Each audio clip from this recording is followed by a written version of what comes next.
How's it going? So this is Dylan with Dylan Pickup Blog. We got a little bit of a special one this week. We are backstage at Sky City in Augusta, Georgia with JD Simo. And we're going to talk today, because we've been talking a lot on the blog about really getting the most out of your gear lately. Setups and all that sort of stuff out of what you already have before you even go to the store and buy anything, spend any money. So what I wanted to talk to JD about today is, first of all, and we'll do some B-roll of his rig, but let's just talk about how basic your rig is. What are you playing today? Well, I'm playing this Les Paul. I brought my old 335 with tube, and I've got a double neck that I'm going to use on the song. But pretty much the whole night, whatever guitar I start with, I tend to finish with. So, you know, there's this, which is a 1960 Burst, which I'm really lucky to get to play, and then I have a 62 335, and then I just have a cable. I've got an old Vox Crybaby from 68 or 69, and then I go straight back into, lately I've been really digging this 69 100 watt Plexi Marshall that it actually still is a Plexi. It's a 69, which is when they switched to metal panel, but it's still got a Plexi front, and it's still got one diagonal and one Drake transformer in it, just like a 68 would. Right. So it's actually more of like a 68 spec, and running two old cabs with a mix of old Sherwin Vega speakers and the original selections. Okay. And that's it. So then that brings us to our next thing.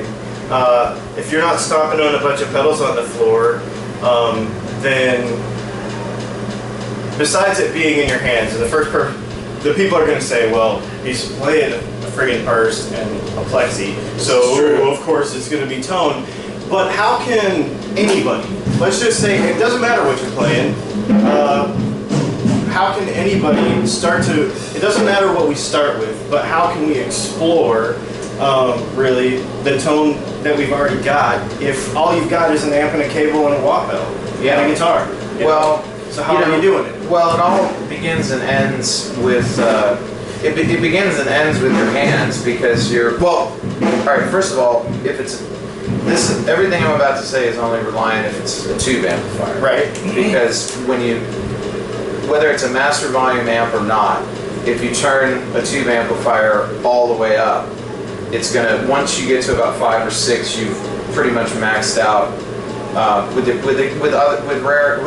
exceptions, but generalized most tube amplifiers, once you get to about 5 or 6, it's basically as loud as it's gonna get. It's just gonna get fuzzier.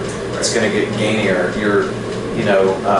For a myriad of reasons that we could talk about for hours and hours. But so anyway, so if you dime something, if you dime a tube amp all the way up, you basically can look at your volume controls, or if you play Telecaster or something, you know, one volume control, whatever, as like your gain control. Because if you turn it down, it's going to clean up. It's going to get cleaner and cleaner and cleaner.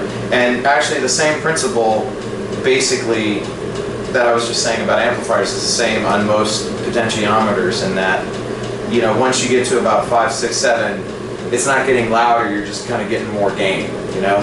So me, I'm constantly working my volume knobs and my tone knobs, which I'll get to in a second, but because those are very important too. But as far as volume knobs are concerned, I very rarely am up all the way. I don't like a particularly really high gain sound. If I'm playing slide or something and I want a little extra help, as it were, I might goose it, but generally I'm living around 6 or 7 or 8. And then if I want it cleaner, I just roll it back. And then the other thing is where you pick on the guitar, because if you pick, well, first of all, the harder you pick, depending upon how good of an amplifier it is, you know, the harder you pick, it'll compress as you hit it, which will make it sound gainier.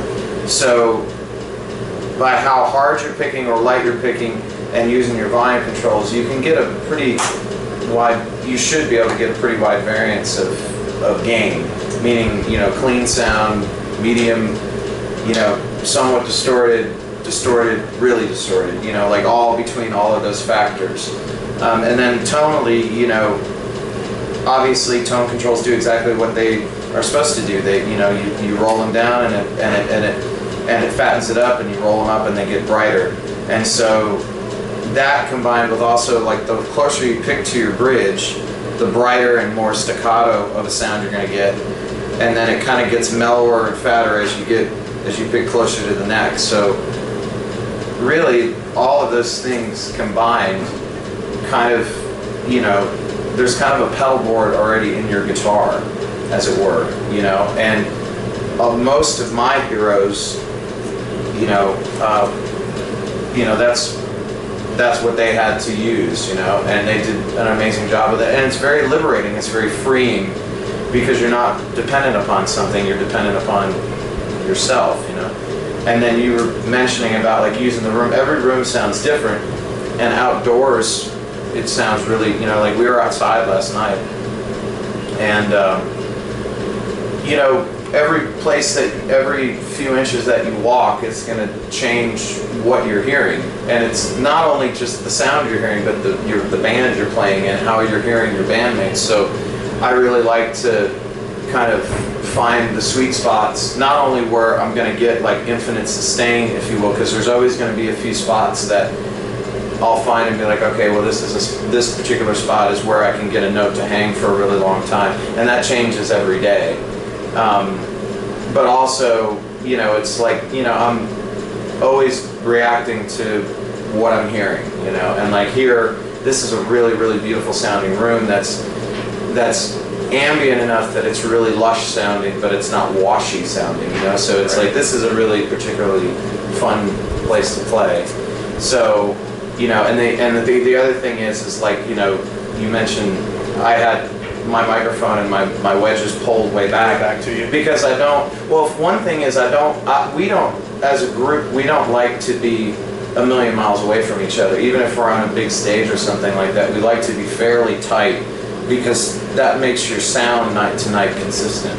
Because if you're huddled together, you kind of, you always kind of have home base. So it's like, for me, and also I don't like being far away from the band. I don't like being far away from my amplifier or the band. So it's like, I would rather just bring it in than take advantage of a big expanse. I would rather be tight.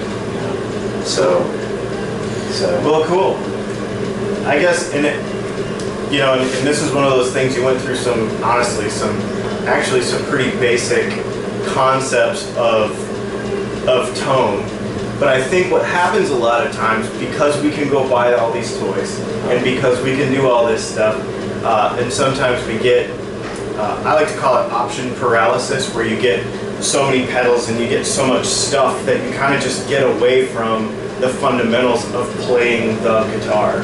And so just having this conversation with JD is just kind of I don't want to say it's a wake-up call, but it's kind of just a thing to think about and say, wait a minute, I'm going to go home, I'm going to unplug everything, I'm just going to plug into my amp, and I'm going to try these things. At DylanPickups.com, one of the things we hear all the time is, I'm talking to them about tone or about what pickups they want and stuff, and they'll be like, well, I just play with the tone and the volume on 10 all the time. You can even take the tone knob out. And that disappoints me, because there's so much that the guitar can do just right here without anything else on the board, on the floor, or anything else. So it's just kind of refreshing to hear a band and to talk to somebody that can go back to the basics and get all that tone. I mean, because it's fantastic. This band is loud. They are loud, but it's because the dynamics are built into what they're doing. So it might sound basic, it might sound overly simplistic to say where I pick on the strings, like you were saying earlier, but like you said, this is how our heroes played the guitar, so we should try it. So anyway, I just wanted to talk about that a little bit today. I appreciate you guys stopping by DylanPickups.com and DylanMcCurty.com, our blog.